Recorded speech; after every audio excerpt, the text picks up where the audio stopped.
ራፐር ስንቶቻችሁ ነው የምታውቁት? ቴኬ ይባላል። ሰው ላይ መተኮስ ቀልዱን ወደሱ።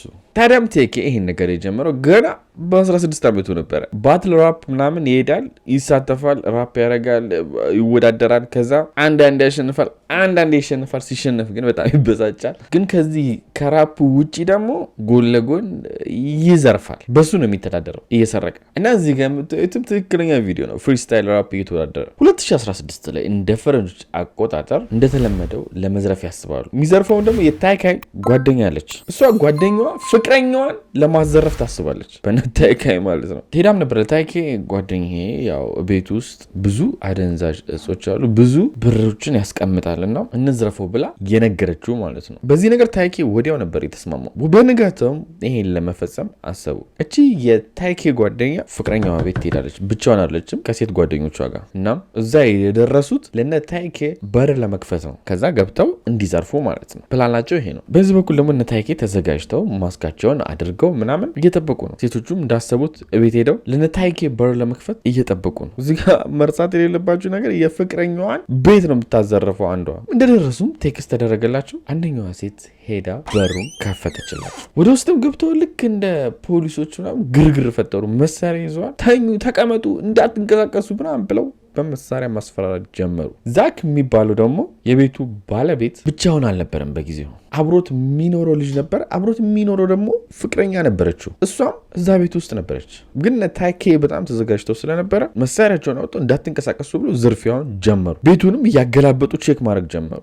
ግን ምንም ሊያገኙ አልቻሉ። የዛክ ፍቅረኛ ወይም ደግሞ ለታይኬ ጓደኛ ሆና የሁሉ መረጃ እንዲዘረፍ የሰጠችው አደንዛዥ አለ፣ ብር አለ ምናምን ያለችው እንዳሰቡት አልሆነ። ምንም ሊያገኙ አልቻሉ። በዚህ ምን ታይኬ እና ጓደኞቹ በጣም ይበሳጫሉ። የደበከውን አውጣ ብለውም ዛክን ማስጨነቅ ይጀምራሉ። ዛክም የደበኩት የለም ሲል ይህን ልጅ ላይ ተኩሰን እንገለዋለን ይሏል። አብሮ የሚኖረው ልጅ ማለት ነው ከፍቅረኛው ጋር ያለው። አረ የለም እያለ ዛክ ሲነግራቸው አብሮት የሚኖረው ልጅ ላይ ይተኩሳሉ። ሆዱ ላይ ልጁም እዛው ነበረ።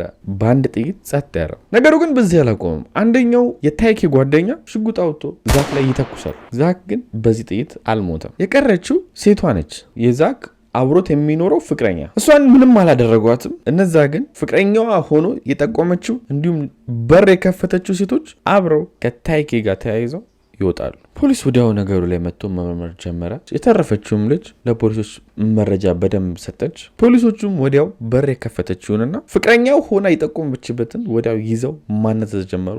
እነሱም ወዲያው ተናግረው እነ ታይኬ ቀጨም ተደረገ።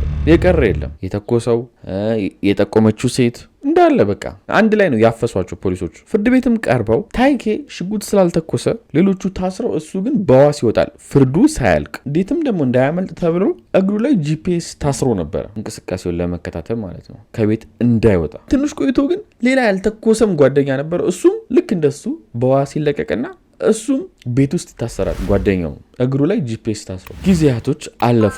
የፍርድ ሂደቱም ክርክር ላይ ነው። አሁን 2017 መጣ እንደ ፈረንጆች አቆጣጠር። ታይኬም እዛው ቤት ውስጥ ሆኖ ጂፒኤሱ ታስሮ እየተንቀሳቀሰ አይደል፣ ግን ደግሞ ጎን ለጎን ራፕ ይሰራል። ቤት ውስጥ ሆኖ ግጥም ይገጥማል ምናምን። ትንሽ ወራቶች ቤቱ ታስሮ የለም እግሩ ላይ ጂፒኤስ ስላለ መንቀሳቀስ አይችልም ብያቸዋለሁ። እሱን ጂፒኤስ እግር ይብላ ብሎ ይቆርጠዋል። ገና እንደቆረጣችሁት ነው ፖሊሶች የሚያውቁት በነገራችን ላይ። እሱ ግን እግር ይብላ ብሎ ይቆርጠዋል። ከዛም ትዊተር ላይ የቤት ውስጥ እስር እንደሚያስጠላ ፖስት ያደርጋል ማለት ነው። ቀጥታም ደግሞ ሄደው ወደ ጓደኛው ነው። ጓደኛውም ጄለን ይባላል። ታስሮ የነበረው ልክ እንደሱ ቤት ውስጥ ጂፒኤስ እግሩ ላይ የነበረው። እሱንም ይሄንን ጂፒኤስ ቆርጠክ እንውጣ ይለዋል። ጄለንም እግሩ ላይ የታሰረውን ጂፒኤስ ይቆርጠውና ከቤቱ ይወጣሉ። ሁለቱ አሁን ከዚህ በኋላ ህይወታቸው የሚሆን ሩጫ ነው ከፖሊስ ጋር። እዛው ከተማ መቆየት እንደማይችሉ ስለሚያውቁ ወደ ሌላ ከተማ ለመሄድ ያስባሉ። ችግሩ ግን ሌላ ከተማ የሚወስዳቸው በቂ ብር የላቸው። በዛ ላይ ደግሞ ልስራ እንኳን ቢሉ አሁን ወንጀለኛ ስለሆኑ አይችሉም። እናም እንደተለመደው አንድ ሀሳብ ብልጭ ይልላቸዋል። ምን መዝረፍ። እናም ዞር ዞር ብለው ትንሽዬ ብር ይዘርፉና ከዛም በዛች ብር ካሉበት ከተማ ትንሽ ራቅ ብለው ሌላ ከተማ ይሄዳሉ። አሁን ደህና ብር ያስፈልገናል ብለው ኢንስታግራም ላይ የሆነ ልጅ ያወራሉ፣ ማርክ የሚባል። ማርክንም ታዲያ ክሊፕ ልንሰራ ነው፣ ቪዲዮ እንቀርጽ እንፈልጋለን ምናምን ብሎ ነው ያዋሩት። ቴኬና ጓደኛው ማለት ነው። ማርክ ይህን ነገር ሲሰማ እሺ ብሎ ተስማማ። ቴኬ እዛ ጋር ራፕ የሚያደርገውን ስለሚለቅ ኢንስታግራም ላይ በቃ የምርን የመሰለው። ቴኬም ታዲያ በሰው አድርጎ ያለበት ከተማ ሌላ ጓደኞች ይዞ ማርክን ከቤቱ ይወስዱታል። መሀል ላይም ታዲያ እየነዱ ባለበት ሰዓት የቴኬ ጓደኞች መሳሪያ ወጥተው ማርክ ላይ ካሜራን ቁጭ አድርገው ከዚህ መኪና ውረድ ይሉታል። ማርክም ደግሞ ምርጫ የለው መሳሪያ ተደቅኖበታል። ለመናቸው አልሰሙትም። እሺ ብሎ ካሜራውን ሰጣቸው። ግን ሰጥቷቸውም ዝም አላሉትም። በሽጉጡ መደፍ መቱት። ትንሽም ወደ ውስጥ ገባ ብለው ማርክን በር ከፍተው ወረወሩት። ከዛም ግን በጣም የሚያስጠላ ስራቸው ወደኋላ ተመልሰው ማርክን ሊገጩት አሰቡ። ማርክ አሁን ያለው ምርጫ ምንድን ነው? ከመኪናው እንዳይገጩት ማምለጥ። ግን ችግሩ ማርክ ካሜራው በጣም የሚፈልገውና አለኝ ብሎ የሚንቀሳቀስበት ነገር ነው። እናም እንደ ቀልድን ካሜራ ሊሰጣቸው አልፈለገም እና መኪናውን ሲነዱበት ዛለው ኮፈኑ ላይ ወጣ። በዚህ ሰዓት መኪናውን እየነዳ የነበረው ቴኬ ነበረ።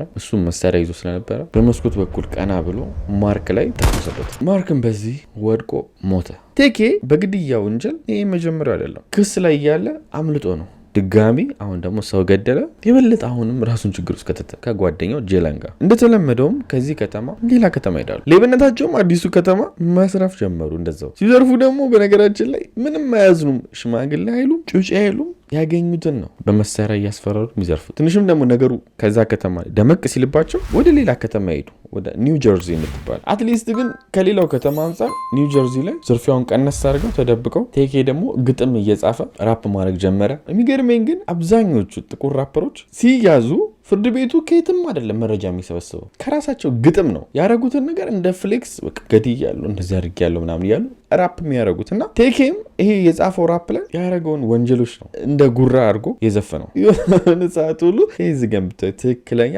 ፎቶ ነው ማለት ነው እና ይኸው እዚህ ጋር ታዩት ዋንትድ ይላል፣ ተፈላጊ ይላል እና የራሱ ፎቶ ነው ዋንትድ መሆኑ ከጎኑ ቆሞ ተፈላጊም እንደሆነ እያሳየ ነው ማለት ነው። ይሄ የሙዚቃው ክሊፕ ላይ ነው። በዚህ ዘፈን እንደሚፈልገው ትኩረቶችን ማግኘት ጀመረ። ሰዎች እሱን መከተል ጀመሩ። ጭራሽ ሁሉ በቃ ሲያገኙት ምናምን ቴኬ ምናምን ማለት ጀመሩ። በዚህ በኩል ግን ፖሊሶች ቴኬን አሁንም እያፈላለጉት ነው። እሱ ግን እዚህ ከተማ ውስጥ በደንብ ራሱን ደብቆ እንደ በፊቱ ሳይሆን እየኖረ ነው። በቀላሉም ሊያገኙት አልቻሉ።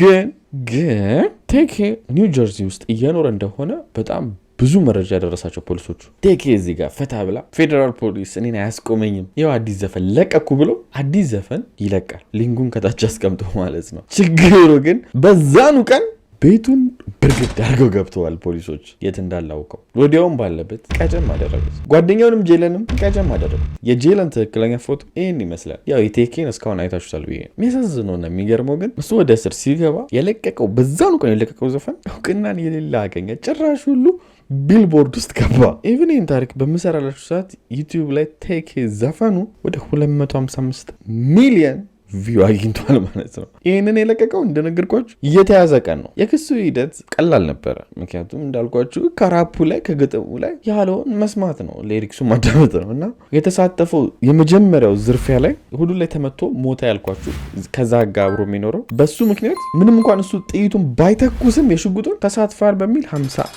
ዓመት ተፈረደበት። ግን በዚህ አለበቃም 2025 ላይ እንደ ፈረንጆች አቆጣጠር ማርክ ላይም ተኩሳል ተብሎ ሌላ 80 ዓመት ይጨመርበታል ከ55 ላይ ማለት ነው። ያው ኦብቪየስሊ እድሜ ልክ በሉት። ጄለን ጓደኛው አብሮት ይሄን ነገር ሲያደርግ የነበረው እሱ 30 ዓመት ብቻ ነው የተፈረደበት። የዛሬም እውነተኛ ታሪካችን ይህን ይመስላል። ወዳጅ በቀጣይ እንገናኛለን። ላይክ፣ ሰብስክራይብ ማድረጋችሁ እንዳትረሱ። ቻው።